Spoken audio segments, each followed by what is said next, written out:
Good morning. It's day 68 on the PCT and it's 9:30. We just got going about 10 minutes ago. We only have 12 miles to go today to get to the bottom of Muir Pass, which then we will do early tomorrow morning. I'm going to let you see the trail instead of me because it's so pretty. So, with my stomach issues from yesterday and just the hard hiking we've been doing, we decided to sleep in this morning. Well, I always wake up between 4 and 5:30 at the latest.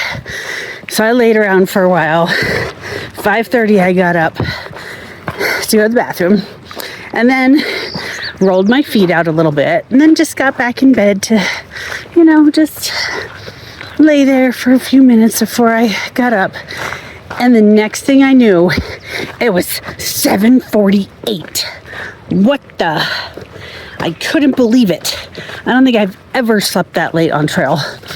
And the craziest thing was the whole time, or at least it felt like the whole time, I was dreaming, I was having a nightmare that I was asleep. And so I kept trying to wake myself up and all this weird stuff kept happening. I went to PCT days.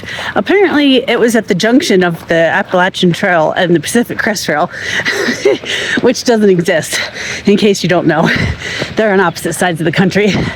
And a bunch of other weird stuff like that. And I just kept dreaming that I had to wake up. I couldn't wake up. And then all of a sudden I woke up like... So, anyway, it was a good morning. It does feel weird getting started so late, but like I said, there's only 12 miles, and with the speed at which I have been doing miles, it will probably still take me all day, but it's okay. I also had time to think last night about my overreactive fear yesterday on Mather Pass. And so let me explain again in case I didn't explain well enough or if you didn't see that video. But going up Mather, it was almost completely snow-free, but the end of a few of the switchbacks was covered in snow. So there was a boot track, but now that most of the switchbacks were clear, the boot track didn't make much sense to follow because it was way high and ended between two of the switchbacks. So half the people were taking the boot track through the snowfield and half the people were just climbing straight up, scrambling up between the switchbacks. The problem is, like a lot of the mountainsides around here, was not made of stable ground. It was made of big rocks and small rocks and lots of gravel and sand.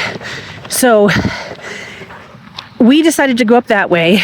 It was I feel like the snow was pretty slushy in the boot track and it just didn't feel like the best choice. So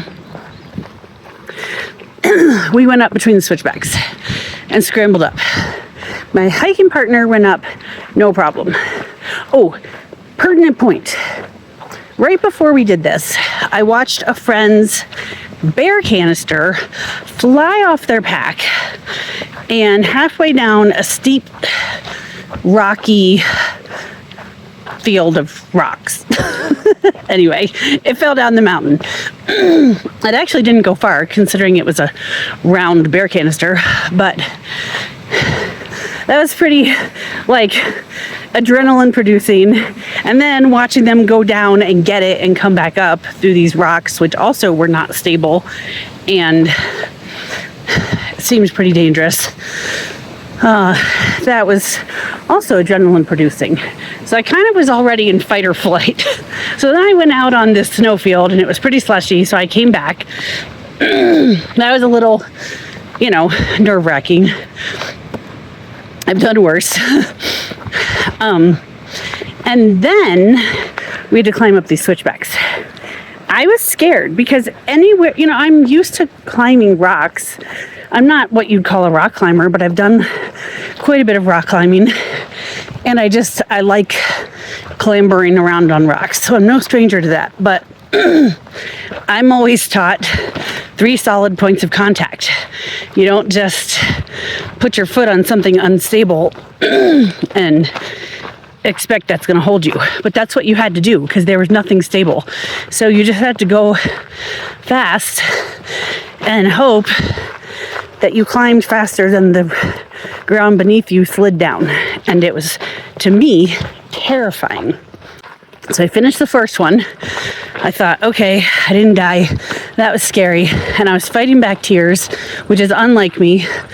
Although I feel like I've said that a few times lately. So then we go across the slope and back up the next switchback. And lo and behold, we had to do it again. On a section about 3 times as long. And I was petrified. So my hiking partner went up first. He made it look easy. He wasn't scared, or at least that I could tell. And I just didn't want to do it. I was so scared. Like, I don't know what I thought I was going to do, but I almost didn't go. And I could feel myself getting more and more upset. Tears coming to my eyes. Starting to almost hyperventilate a little bit. And I'm like, if I don't go now, I'm not going to be able to go. So I just went. I took a step and I took another step and I took another step and I just did it. And I don't think anybody else felt like it was as scary as I did. But I don't think that takes away from the fact that it was really scary for me. And then the weird thing was, which I do think I mentioned yesterday, then I was just scared of everything. On the way down, we're going down through this boot track of snow, and it wasn't slushy. It didn't feel unstable. It didn't feel dangerous. And I still was like petrified. And I was tried breathing deeply. We had sat at the top for a while just enjoying it, so I thought that would calm me down. So I don't know if it was like the anticipation of the day, if it was just whatever, what happened to me this time, or if it was watching that bear canister fall down the steep slope. But whatever it was, it took me a long time to get over it. Look at that. We camped by this last night. It was so nice. Further up, obviously. Whatever reason, I was just petrified. And then I spent the next part of the day feeling bad that I was so scared. And finally this morning, I thought, you can't stop your feelings. You can change your actions, but you can't change your feelings. And if I'm scared, then I'm scared. But I didn't let it control me. And I didn't let it stop me from doing what I wanted to do. So I think that was a victory. And it didn't feel like a victory at the time. But I know that if I had hesitated much longer, I would have been paralyzed up on that mountain. What would we have done? I don't know. But anyway, I feel good about it now. It's just something that happened and I got through it. And I think maybe that's bravery. Not being scared, but overcoming your fear. So there we go. Look at this tree. Look how big it is. It's huge. Huge. I'm just procrastinating going uphill.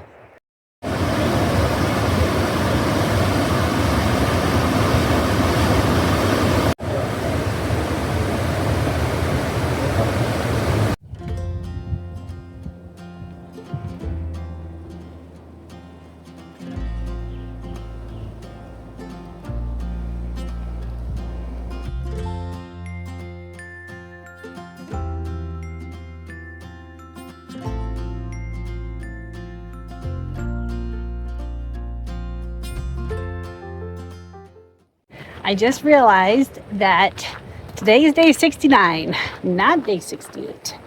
And I'm pretty sure I've been saying the wrong day for a few days now. So by the time you watch this, I will have corrected them. But hopefully it's not too confusing for you guys. I'm sorry. It's the 5th day out since we left Bishop, or Independence, I should say. I went over Kearsarge Pass. For some reason, I couldn't count. That's all there is to it.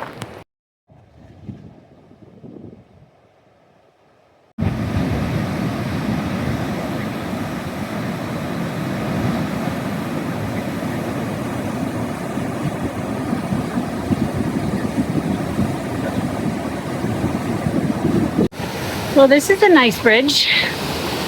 Imagine how much water or ice or snow or trees had to come down here to do that to a piece of steel. A lot.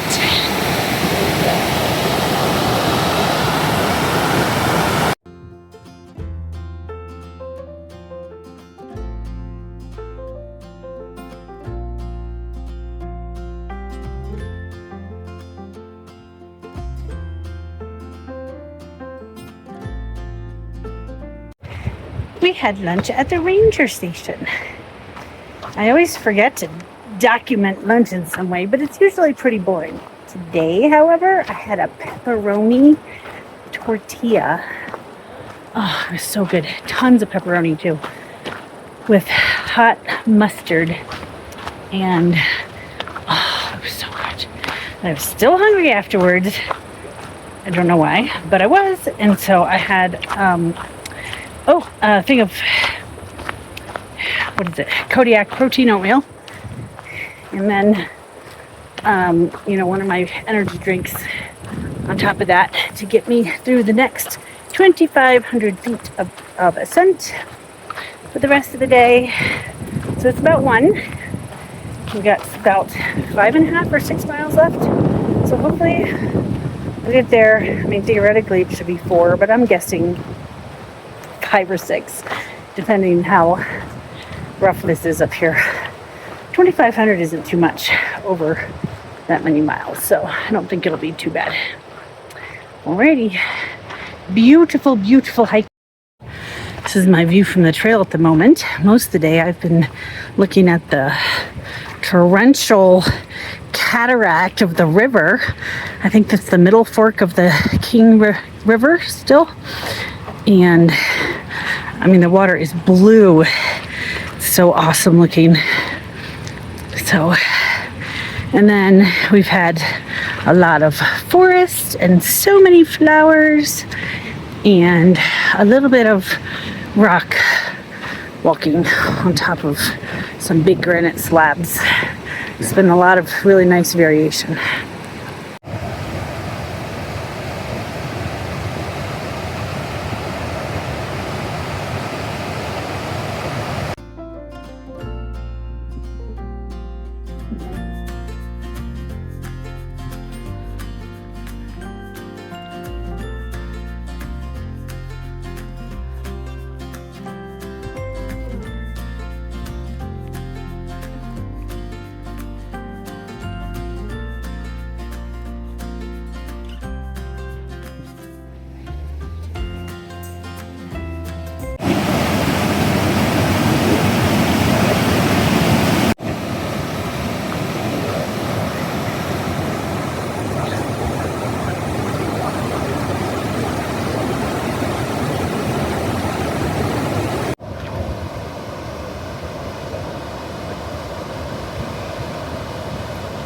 It's been a difficult climb this afternoon, but absolutely well worth it.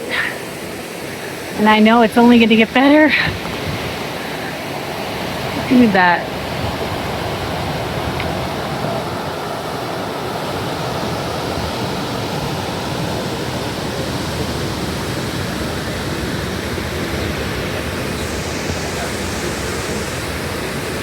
Wow.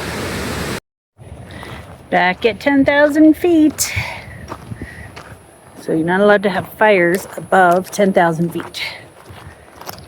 Another fun fact about going up in elevation today. As soon as I hit 9,000 feet, my body's like, oh, I don't like that. And then I have to go dig a bunch of cat holes. It's really annoying. So today's route was 3,500 feet or 3,300 feet of ascent over 12 miles. It's been nice.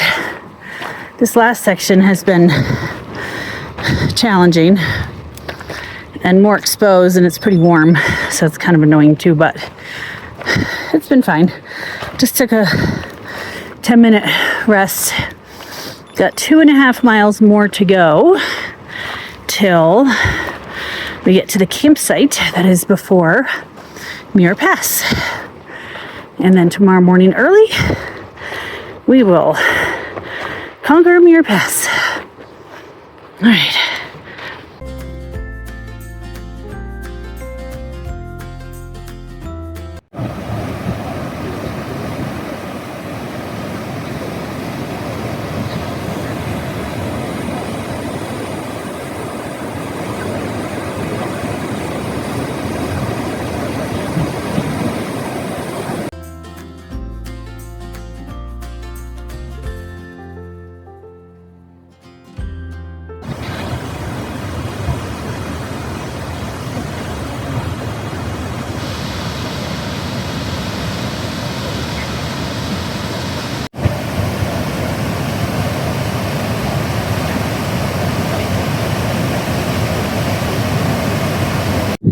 And now we're in a beautiful meadow at the top of all these falls. Oh my gosh.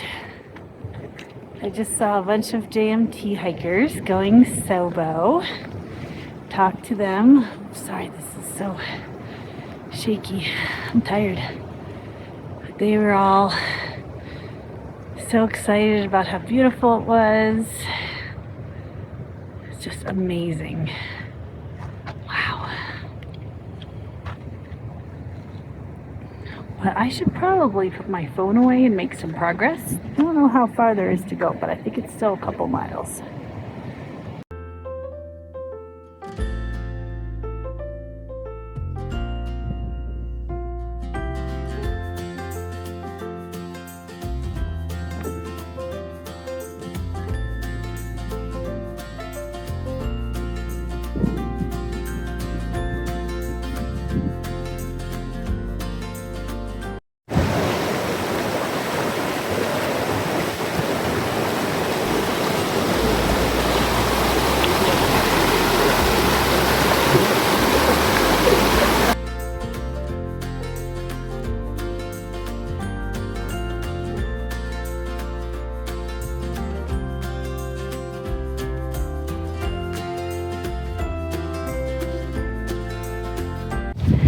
Looks like we're gonna make it to camp about 5:30. So that's not bad considering we left at 9:30. We did 12 miles. It's been a ton of uphill. Several water crossings and a nice long lunch break. So I feel a little better about reacclimating to the trail and to the elevation. Although still having some GI issues from the elevation, but it's okay. It's so pretty right here. There's starting to be lots of snow again. Went through a few snow patches, but nothing that really was bad. No post holding or anything. We're gonna be camping like, I think it's 2 miles from the pass, from the top of the pass. We're either gonna start at 5 or 6. We talked to some JMT hikers who just crossed it this morning, and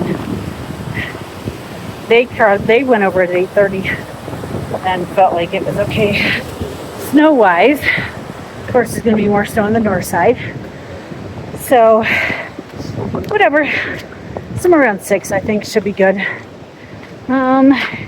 Yeah, so it's been a good day. Hope that everybody enjoys the beautiful scenery here. I took so many videos of the waterfalls. Maybe they get boring after a while, but they don't in real life.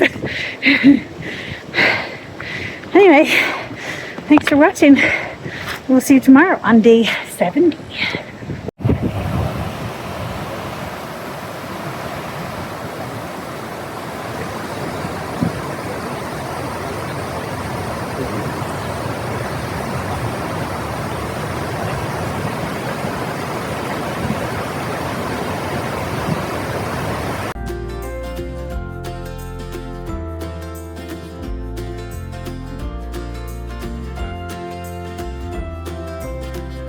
Well, this is our campsite for the night.